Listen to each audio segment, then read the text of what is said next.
con Eugenio Semino, que es abogado, para el que no lo sabe, es gerontólogo y además el defensor de la tercera edad. Eugenio, gracias por estar con nosotros. Eugenio, ¿cómo llegaste a ese cargo que es tan importante y que te identifica con todos nuestros abuelos? Mira, en realidad vos mencionabas parte de mi vida precolombina, porque terminé abogacía ya por los 70 y era el solo efecto de lo que después hice en mi doctorado en criminología. Me tuve que ir de vacaciones, de largas vacaciones en el 76 y en el exilio me incliné por la gerontología y bueno, desde ahí hasta acá sigo inclusive trabajando en la docencia acá y en España, en Italia, con el tema de gerontología. Por lo cual, bueno, vine adherido al nuevo concepto. La gerontología era muy primaria, estaba muy relacionada como rama de la geriatría, que fue precursora en el tema. Acá se conforma en el año 51, en lo que era el Hospital Martín Rodríguez, funda la geriatría Mario Strejelevich, pero con un concepto de medicina social, de modelo sociosanitario, por lo cual de hecho contenía la mirada gerontológica. Luego se fue medicalizando la cuestión y hubo un movimiento del cual fui parte, primero de introducir la gerontología dentro de la Sociedad Argentina de Geriatría y Gerontología, que también es parte de mi medio, y ya hace 30 años creamos la Sociedad Iberoamericana de Geriatría y Gerontología, donde introduce la cuestión social en forma mucho más fuerte, pero como rueda de auxilio del resto de las disciplinas. Y en todos estos años que estás trabajando con los adultos mayores, has pasado múltiples gobiernos de diferentes colores. ¿Sentís que siempre la coyuntura es difícil para el adulto mayor, que hay una evolución o una involución?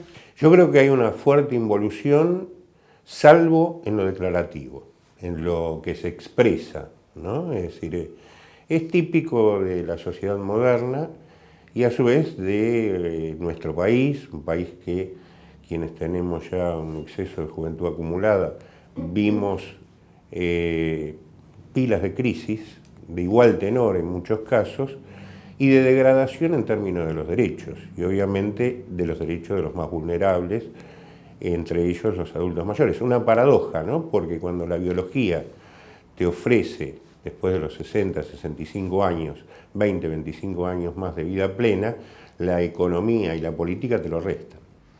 Justo que mencionás eso, ¿crees que ahora que se está hablando de la reforma previsional es necesario correr la edad jubilatoria?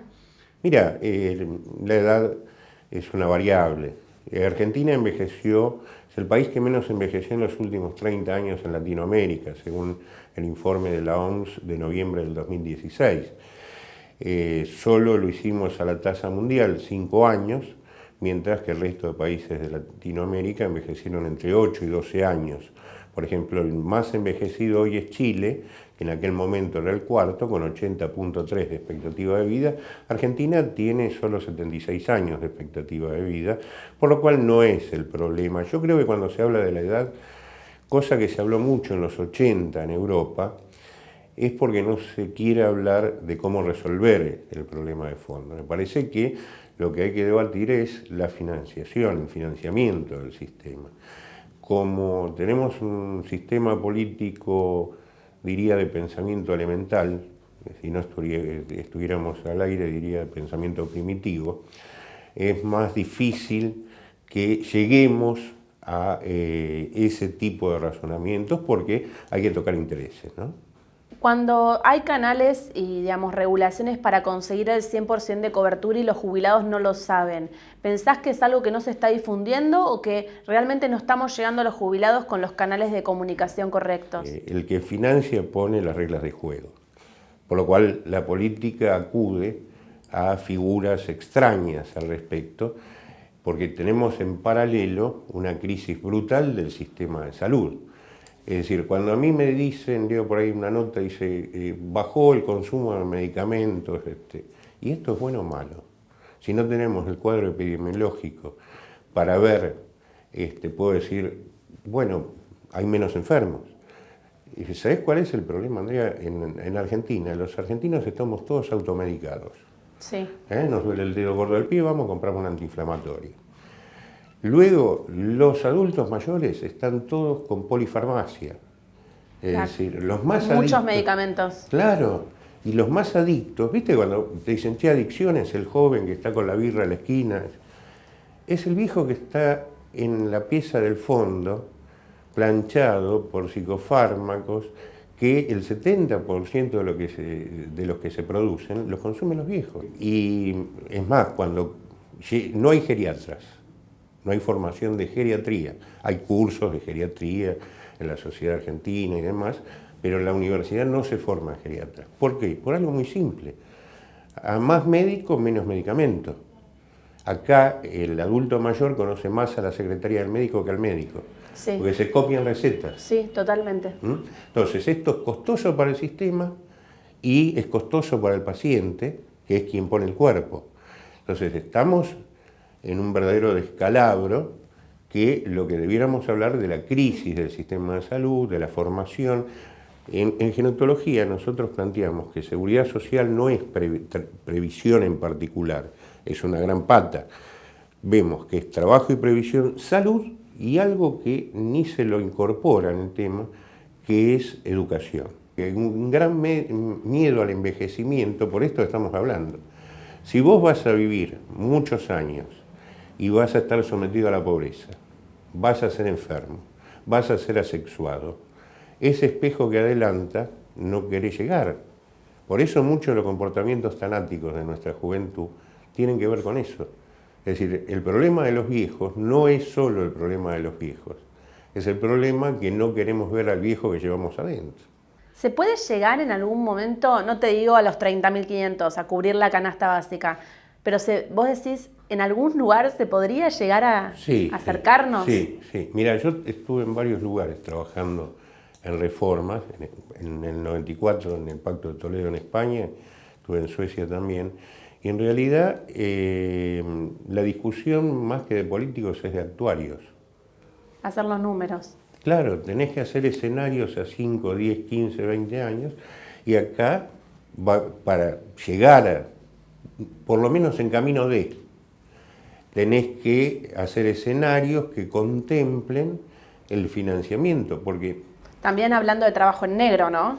Pero claro, inclusive, yo estoy de acuerdo que hay que hacer una reforma laboral y una reforma en la seguridad social, pero no con el sentido que se conoce en Argentina la palabra reforma. La palabra reforma está asociada a limitar derechos o a perder derechos. Acá hay que hacer una reforma para ganar derechos, los trabajadores y los jubilados. Ahora, obviamente, como se decía en el siglo pasado, para hacer una tortilla tenés que romper algunos huevos. Esto conlleva un cambio en toda la cuestión fiscal, en lo impositivo, no puede estar el IVA poniendo plata en la seguridad social y la renta minera no. Exacto. Digo, para que tener un ejemplo. Las formas de trabajo han variado en su concepción. Es decir, si no comprendemos, lo hablaba hace pocos días en la bancaria, si seguimos pensando en el banco con 200 empleados y demás, claro, eso ya no existe más. Entonces vos tenés que salir de conceptos de hace 30 o 40 años, pero en pos de generar nuevos derechos y no de quitar derechos, porque si no la precarización se va dando de hecho, por eso tenemos un 40% del trabajo negro. Exacto. Hablando de recomposición de las jubilaciones y habiendo terminado hace pocos días, entre comillas, la reparación histórica, ¿cuál es el balance que haces del programa? Ni tan pelado ni con dos pelucas, ¿no? Porque cuando se discutió la reparación histórica se suponía por parte del oficialismo que iba a resolver todos los problemas del sistema. En realidad entraron 1.000.000 y pico, 1.200.000, según dicen los funcionarios. Creo que se homologaron 840.000 hasta ahora y las otras están en proceso. Y hubo una mejora para aquellos que entraron en la reparación de un 35 o un 38% promedio, que ese sector, bueno, le generó una mejora relativa. Los que quedaron al margen, obviamente, están enojadísimos, no resultó. Las condiciones primarias de la ley no se cumplieron, es decir, se iba a armar un consejo de expertos para plantear una reforma estructural. Nunca, se armó un consejo en la sombra que nunca nadie conoció. Esto debiera ser una discusión que hay que darla hacia la sociedad.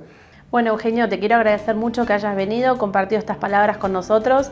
Siempre estamos en esta lucha que es brindar información.